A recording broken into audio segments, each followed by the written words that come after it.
Delhi police ने एक अंतरराष्ट्रीय हथियार तस्करी नेटवर्क का पर्दाफाश किया है। मामले में अब तक 6 लोगों को हिरासत में लिया गया है। सूत्रों के मुताबिक ये मॉड्यूल उत्तर प्रदेश और बिहार के मुंगेर के रास्ते हथियारों की सप्लाई कर किसी बड़ी वारदात को अंजाम देने की योजना बना रहा था। दिल्ली पुलिस सूत्रों का कहना है कि एनआईए के वांछित आरोपी शहबाज अंसारी के भी इस नेटवर्क से जुड़े होने की आशंका है। ऑपरेशन के दौरान कई आधुनिक और अत्याधुनिक हथियार बरामद किए गए हैं। फिलहाल पुलिस की कार्रवाई जारी है और मामले की आगे की जांच की जा रही है।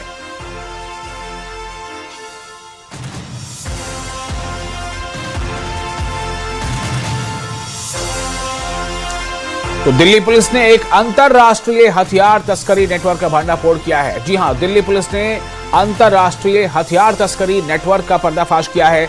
मामले में अब तक 6 लोगों को हिरासत में लिया गया है। सूत्रों के मुताबिक ये मॉड्यूल उत्तर प्रदेश और बिहार के मुंगेर के रास्ते हथियारों की सप्लाई कर किसी बड़ी वारदात को अंजाम देने की योजना बना रहा था।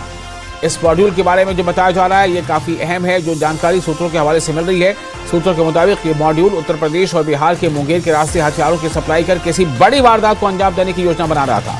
दिल्ली पुलिस सूत्रों का कहना है कि एनआईए के वांछित आरोपी शहबाज अंसारी के भी इस नेटवर्क से जुड़े होने की आशंका है।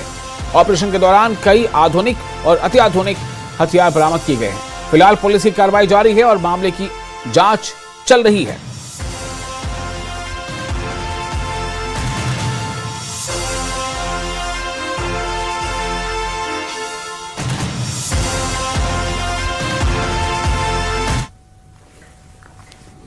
अगली खबर दिल्ली से है। जामिया मिलिया इस्लामिया यानी जामिया यूनिवर्सिटी में जोरदार हंगामा हुआ। आरएसएस के कार्यक्रम के दौरान हंगामा हुआ। आयसा यानी ऑल इंडिया स्टूडेंट्स एसोसिएशन आयसा से जुड़े छात्रों ने इस कार्यक्रम का विरोध किया। आरएसएस ने युवा कुंभ के नाम से एक कार्यक्रम का आयोजन किया था और इस कार्यक्रम का वहां विरोध किया गया आरएसएस के इस कार्यक्रम का। और इस कार्यक्रम का विरोध करने में आयसा के जो छात्र सदस्य थे, जो छात्र मेंबर्स थे, वो इसका विरोध कर रहे थे। आयसा यानी ऑल इंडिया स्टूडेंट्स एसोसिएशन आयसा के छात्रों ने जामिया मिलिया इस्लामिया में आरएसएस के इस कार्यक्रम का विरोध किया।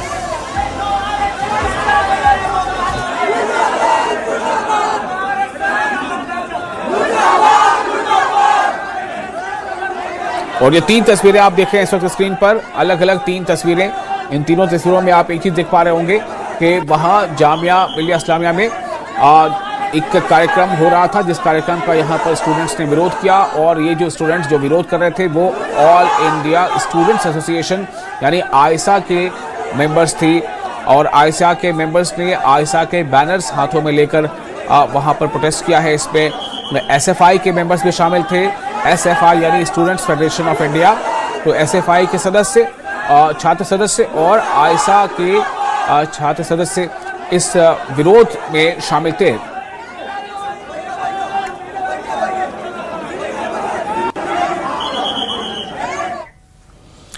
और देश में गाय को राष्ट्रीय माता घोषित करने की मांग तेज हो गई है। दिल्ली के अलीपुर क्षेत्र में बीते दिन बड़ा प्रदर्शन देखने को मिला। दिल्ली के अलीपुर क्षेत्र में उस वक्त माहौल गर्मा गया जब गाय को राष्ट्रीय माता घोषित करने की मांग को लेकर बड़ा प्रदर्शन देखने को मिला। जहां गौरक्षक दलों और विभिन्न हिंदू संगठनों ने एकजुट होकर अलीपुर स्थित डीएम कार्यालय पहुंचकर ज्ञापन सौंपा और अपनी मांगों को लेकर जोरदार आवाज उठाई।